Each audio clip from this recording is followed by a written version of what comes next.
ಪಾದಯಾತ್ರೆ ಸಮಾವೇಶದಲ್ಲಿ sir POCSO ಪ್ರಕರಣದ ಬಾಲಕಿ ಹೆಸರು ಮತ್ತೆ ಜಾತಿಯನ್ನ ಬಹಿರಂಗವಾಗಿ ರಾಮುಲು ಅವರು ಹೇಳಿದ್ದಾರೆ ಅನ್ನೋ ಕಾರಣಕ್ಕಾಗಿ ಮಹಿಳಾ ಪೊಲೀಸ್ ಠಾಣೆಯಲ್ಲಿ ದೂರು ದಾಖಲಾಗಿದೆ ರಾಮುಲು ಅವರ ವಿರುದ್ಧ ಹೆಸರನ್ನ. ನಾನು ಇವತ್ತು ಬೆಳಿಗ್ಗೆನೆ ಅದನ್ನು ನಾನು ಟಿವಿಯಲ್ಲಿ ನೋಡ್ತಾ ಇದ್ದೆ. ಅಲ್ಲಿ APMC ಪೊಲೀಸ್ ಇನ್ಸ್ಪೆಕ್ಟರ್ ರಾಮುಲು ಅವ್ರ ಮೇಲೆ ಕೇಸ್ ಕೊಟ್ಟಿದ್ದಾರೆ ಅಂತೇಳಿ. ಅದೇನಾದರೂ ಇದ್ರೂ ಕೂಡ ಅದನ್ನ ಕಾನೂನು ಪ್ರಕಾರ ಅದನ್ನು ನಾವು ಫೇಸ್ ಮಾಡ್ತೀವಿ. ನೋಡಿ, ಈಗಾಗಲೇ ಸನ್ಮಾನ್ಯ ವಿಜೇಂದ್ರ ಅವರು ಮಾಧ್ಯಮಗಳಲ್ಲಿ ಮತ್ತು ರಾಜ್ಯಾಧ್ಯಕ್ಷರು ನಮ್ಮ ಬಳ್ಳಾರಿ ರ್ಯಾಲಿಯಲ್ಲಿ ಕೂಡ ಅವ್ರು ಹೇಳಿದ್ದಾರೆ. ಎಂಟೈರ್ ಕೋರ್ ಕಮಿಟಿಯಲ್ಲಿ ಎಲ್ಲ ಪಕ್ಷದ ನಾಯಕರುಗಳೆಲ್ಲರೂ ಕೂಡ ಸೇರಿ ಒಕ್ಕರ್ಲಿಂದ ಪಾದಯಾತ್ರೆ ಮಾಡಬೇಕು ಅನ್ನೋಂಥ ಒಂದು ತೀರ್ಮಾನ ಇದಾಗಿರುವಂಥದ್ದು. ಇವತ್ತು ನಾಳೆ ಅಲ್ಲಿ ರಾಷ್ಟ್ರೀಯ ಅಧ್ಯಕ್ಷರ ಚುನಾವಣೆ ಇರೋ ಕಾರಣ 20ರ ನಂತರ ಇವತ್ತು ಸನ್ಮಾನ್ಯ ವಿಜೇಂದ್ರ ಅವರು ದೆಹಲಿಗೆ ಅವರು ಹೋಗ್ಬಿಟ್ಟು ಮುಂದಿನ ಹೋರಾಟ ಪಾದಯಾತ್ರದ ಬಗ್ಗೆ ಒಂದು ದಿನಾಂಕವನ್ನು ನಿಗದಿಪಡಿಸ್ಕೊಳ್ಳುವಂಥ ಕೆಲಸ ಮಾಡ್ತೀವಿ ಅಂತೇಳಿ ಈಗಾಗಲೇ ಅವ್ರು ಹೇಳಿದ್ದಾರೆ.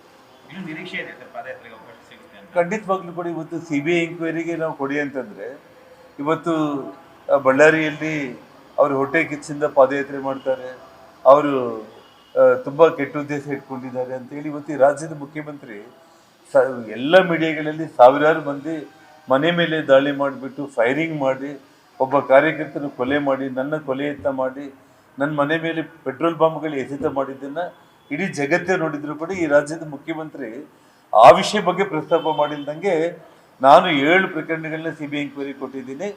ಈ ಪ್ರಕರಣವನ್ನು ತಪ್ಪಿಸೋದಕ್ಕೆ ಯಾಕೆ ಯೋಚನೆ ಮಾಡ್ತಾ ಇದ್ದೀರಿ?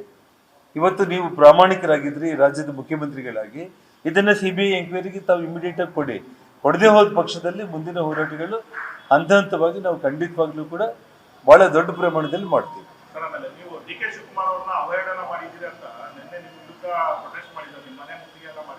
ನೋಡಿ ಬ್ರದರ್, ನಾನು ಒಂದು ಮಾತನ್ನು ಹೇಳ್ತೀನಿ. DK ಶಿವಕುಮಾರ್ ಅವರು ಅವರ ಸ್ವಂತ ಇಮೇಜ್ಗೋಸ್ಕರ ಅವರು RCB ಕಪ್ ವಿಚಾರದಲ್ಲಿ ಅಲ್ಲಿ 10-12 ಮಂದಿ ಡೆತ್ ಆದರೂ ಕೂಡ ಒಳಗಡೆ ಮೈಕ್ ಇಟ್ಕೊಂಡು ಭಾಷಣ ಮಾಡಿರುವಂಥ ಈ ರಾಜ್ಯದ ಉಪಮುಖ್ಯಮಂತ್ರಿ DK ಶಿವಕುಮಾರ್ ಅವರು ಒಬ್ಬ ಶಾಸಕನ ಮೇಲೆ ಇವತ್ತು ಗುಂಡಿನ ದಾಳಿ ನಡೆಸಿ ಮನೆ ಮೇಲೆ ಪೆಟ್ರೋಲ್ ಬಾಂಬ್ಗಳು ಎಸೆತಾಗಿ ಒಬ್ಬ ನಿಮ್ಮ ಕಾಂಗ್ರೆಸ್ ಕಾರ್ಯಕರ್ತ ಡೆತ್ ಆಗಿದ್ರು ಕೂಡ ಜನಾರ್ದನ್ ರೆಡ್ಡಿಗೆ ಸೆಕ್ಯೂರಿಟಿ ಅಮೆರಿಕ, ಜಪಾನ್, ಚೈನಾದಿಂದ ತರಿಸ್ಕೊಳ್ಳಿ ಅಂತ ಹೇಳ್ತಾ ಇರುವಂಥ DK ಶಿವಕುಮಾರಿಂದ ಮನೆ ಮುತ್ತಿಗೆಗಳು ಇಂಥವೆಲ್ಲದನ್ನು ಕೂಡ ನಿರೀಕ್ಷೆ ಮಾಡದೆ ಇನ್ನೇನು ನಾವು ನಿರೀಕ್ಷೆ ಮಾಡಲಿಕ್ಕೆ ಸಾಧ್ಯ? ಸರ್, ಒಂದು ನಿಮಿಷ. CBI ಕೊಡ್ತಕ್ಕಂಥ ಪ್ರಕರಣ ಅಂತ ಒಂದು ಪಕ್ಷದ ಈ ಹಿಂದೆ ಶ್ರೀರಾಮುಲು ಅನಿಲ್ ನಾಡ್ ಅವರು ಶಾಸಕರಾಗಿರೋ ಸಂದರ್ಭದಲ್ಲಿ ಆಗಿರೋ ಘಟನೆ ನಿಮ್ಗೆ ಬಳ್ಳಾರಿ.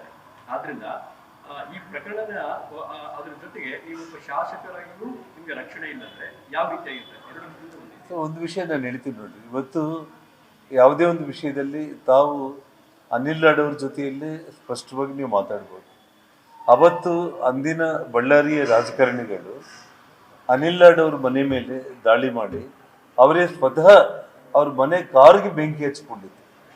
ತಾವಿಲ್ಲಿ ಗಮನಿಸಬೇಕಾಗಿರುವಂಥ ವಿಷಯ ಅಂತಂದರೆ ಅನಿಲ್ ನಾಡ್ ಅವ್ರ ಮನೆಯ ಹೊರಗಡೆ ಇರುವಂಥ ಕಾರ್ಗೆ ಅವರೇ ಬೆಂಕಿ ಹಚ್ಕೊಂಡು ಅದನ್ನು ನಮ್ಮ ಮೇಲೆ ಆಗಬೇಕು ಅನ್ನೋಂಥ ಒಂದು ಪ್ರಯತ್ನ ಅವತ್ತಿನ ಕಾಂಗ್ರೆಸ್ ಲೀಡರ್ಗಳು ಪ್ರಯತ್ನ ಮಾಡಿದಾಗ ಆ ಕ್ಷಣದಲ್ಲೇ ನಾನು ಬಂದ ಅವತ್ತು ಪ್ರೆಸ್ ಮೀಟ್ ನಾನು ಮಾಡಿ ಎಲ್ಲ ವಿಡಿಯೋಗಳು ಕೂಡ ನಿಮ್ಮ ಮುಂದೆನೇ ಇರುತ್ತೆ. ಆ ಡೇಟ್ ನೀವು 2008 ಚುನಾವಣಾ ವಿಡಿಯೋಗಳನ್ನ ನೀವು ತೆಗೆದು ನೋಡಿದರೆ ನಮ್ಮ ಮತ್ತು ಅನಿಲ್ ನಾಡ್ ಮತ್ತು ಎಲ್ಲ ನಾಯಕರುಗಳ ಹಿಂದೆ ಪೊಲೀಸರು ವಿಡಿಯೋಗ್ರಫಿಗಳನ್ನ ಮಾಡೋದ್ರ ಮೂಲಕ ಇಂಥ ಆರೋಪಗಳು ಮತ್ತೆ ಇನ್ನು ಮುಂದೆ ಆಗಬಾರ್ದು ಅಂತ ಹೇಳಿರುವಂಥದ್ದು. ಅಷ್ಟು ಬಿಟ್ಟರೆ ಅದಕ್ಕೆ ಇದಕ್ಕೆ ನೀವು ಸಂಬಂಧ ಇಲ್ಲ. ಇಲ್ಲಿ ನೇರವಾಗಿ ಫೈರಿಂಗ್ ನನ್ನ ಮೇಲೇ ಮಾಡಿರುವಂಥದ್ದು, ನನ್ನ ಮೇಲೆ ಫೈರಿಂಗ್ ಮಾಡಿರುವಂಥ ಸಂದರ್ಭದಲ್ಲಿ ಇವತ್ತು ಆ ಗುಂಡುಗಳನ್ನು ಇವತ್ತು ನಾನು ಮೀಡಿಯಾಗೆ ತೋರಿಸಿರುವಂಥದ್ದು. ಬಾಂಬ್ ಸ್ಕ್ವಾಡ್ಗಳು, ಫೋರೆನ್ಸಿಕ್ ಅವರು ಎಲ್ಲರೂ ಬಂದು ನಮ್ಮ ಮನೆ ಕಾಂಪೌಂಡ್ ಒಳಗಡೆ 7 ಗುಂಡುಗಳನ್ನು ಪತ್ತೆ ಮಾಡಿ ಅದನ್ನು ತಗೊಂಡಿರುವಂಥದ್ದು. ಮತ್ತು ಒಬ್ಬ ಅಮಾಯಕ ಕಾಂಗ್ರೆಸ್ ಕಾರ್ಯಕರ್ತರನ್ನ ಭರತ್ ಸಮಕ್ಷಮದಲ್ಲೇ 4-5 ಅಡಿ ಡಿಸ್ಟೆನ್ಸಲ್ಲೇ ಆ ಪ್ರೈವೇಟ್ ಗನ್ಮ್ಯಾನ್ ಇವತ್ತೇನು ಫೈರ್ ಮಾಡಿದಾರಲ್ಲ, ನಾನೊಂದು ವಿಡಿಯೋ ರಿಲೀಸ್ ಮಾಡಿದ್ದೆ ನಿಮಗೆ. ಏನು ಆ ಹುಡುಗ ಹಿಂತಿರುಗಿ ಓಡ್ತಾ ಇದ್ರೆ ಆ ಫೈರಿಂಗ್ ಆದಾಗ ಅವ್ರು 2 ಕೈ ಎತ್ತಿ ಕೆಳಗಡೆ ಬಿದ್ದಿದ್ದನ್ನು ಇವತ್ತು ಬೆಳಿಗ್ಗೆ ಒಂದು ವಿಡಿಯೋ ಬಂದಿದೆ, ಅದನ್ನು ಇನ್ನೂ ಪರಿಶೀಲನೆ ಮಾಡ್ತಾ ಇದ್ದೀವಿ. ಆ ಹುಡುಗನ ಹಿಂದಿಯಿಂದ ಫೈರ್ ಮಾಡ್ತಾ ಇರುವಂಥ ವಿಡಿಯೋಗಳು ಕೂಡ ಇವಾಗ ಮತ್ತೆ ಸಿಕ್ಕಿರುವಂಥದ್ದು. ಇವತ್ತು ಅನುಕೂಲ ಆದರೆ ನಾನು ಇವತ್ತಾಗಲಿ ನಾಳೆ ಆಗಲಿ ಅದನ್ನು ಕೂಡ ಮೀಡಿಯಾ ಗ್ರೂಪ್ಗಳಿಗೆ ನಾನು ಹಾಕೋದಾಗುತ್ತೆ. ಇದಕ್ಕಿಂತ ಇನ್ನು ಅನ್ಯಾಯ ಇನ್ನೇನಿದೆ? ಸೊ ಹಾಗಾಗಿ ಈ ವಿಷಯ ತುಂಬ ಗಂಭೀರವಾಗಿರುವಂಥ ಒಂದು ವಿಷಯ. ಸಾವಿರಾರು ಮಂದಿ, ಇದೇನು ಶ್ರೀಲಂಕಾನ?